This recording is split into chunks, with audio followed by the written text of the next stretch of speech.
That's a loaded question. I think there's two elements to it. It's personal choice, which I'll make and you'll find out after the event.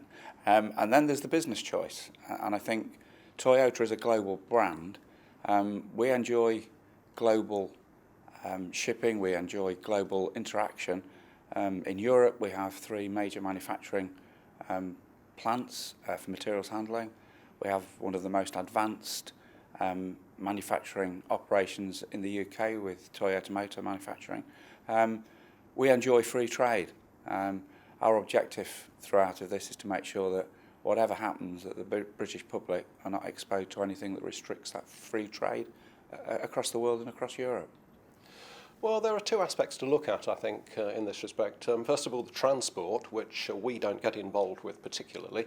I think the transport's going to have a hard time going through a lot of red tape, a lot of paperwork, all things that we don't have to worry about as being EC members now. But in terms of running a distribution centre or warehouse and operation in the UK, I don't think that's going to change an awful lot at all. There'll still be a requirement to stock products and different items for a lot of different market sectors. There'll still be the need to make the operations run more efficiently. So I don't think it's going to have a really big impact on that part of the industry. I think, for us, we're based in Southern Ireland.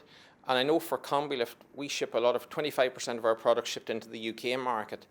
And the free movement of goods makes our business much easier, shipping product into the UK, even into mainland Europe. So for us, like many logistic companies, free movement of goods allows logistic business to thrive.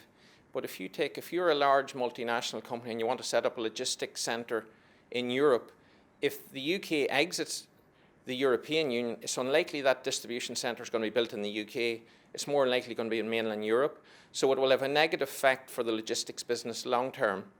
And another example would be even for Combilift, where we're based in County Monaghan, 40 plus of our employees live in Northern Ireland, and they travel to work each day across the border. So if there is an exit, there's going to be some kind of customs checkpoint there that's going to slow down the movement of our employees, of our product, and of our goods, because we buy a lot of raw material from the UK also. I cannot see it affecting the logistics industry at all. Obviously, we're still going to have a lot of foreign lorry drivers coming over, which are we're importing a heck of a lot for Europe, so I don't think that's going to have any change. Frankly, I can't see any difference at all. It's a difficult question to answer directly, because no one really knows the total impact of leaving the EU. However, the consumer demand will still be there within the UK. The logistics industry is impacted by the global supply chain. And over the years, we've had a shift to Eastern European markets, over to China markets. So there's always been a shift in the supply base.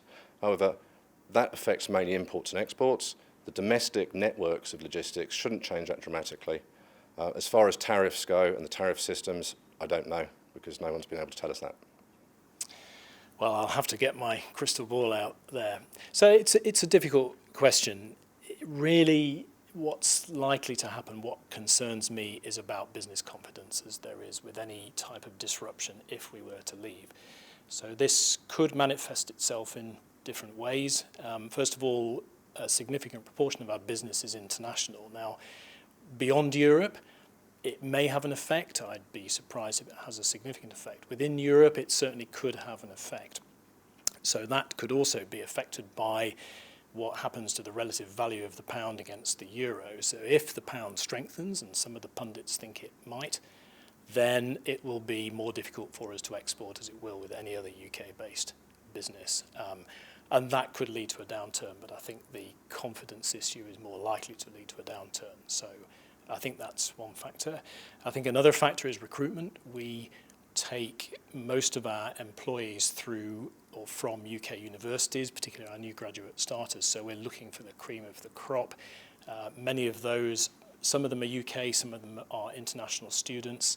For the Europeans, it could make it more difficult just to stay working in the UK. So freedom of employment, if that were to become more difficult following an exit, then that would certainly have an effect on our recruitment policy, so that wouldn't be positive.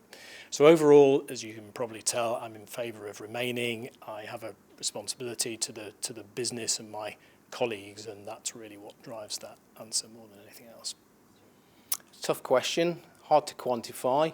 As we all know, there is no real genuine evidence as we foresee it. There are talk of maybe the UK will be marginalised by the rest of Europe. Potentially we might have issues with workforce and labour that from non-EU, non-UK residents. It's a real tough question to quantify. Maybe there is talk of some of the non-EU countries or companies investing in the UK if we leave, but at this stage it's an unknown factor. I think there will be a short-term knee-jerk reaction either way, then the dust will settle, but in honest answer, we don't really know what the impact will be until it happens. I think that's still out for debate. I think the country's pretty much split 50-50. From a business point of view in terms of logistics, I think the biggest impact will be on employment. And obviously, if we come out of the union, how that affects the numbers of people we can employ, foreign employers, into the logistics market. If it's restricted, then obviously costs will go up, and then that will affect the supply chain and obviously purchasing. So from our point of view, I think we have to wait and see. I don't think it'll have an immediate effect because obviously plans in place will have to go and run through, so it may take a couple of years to get there.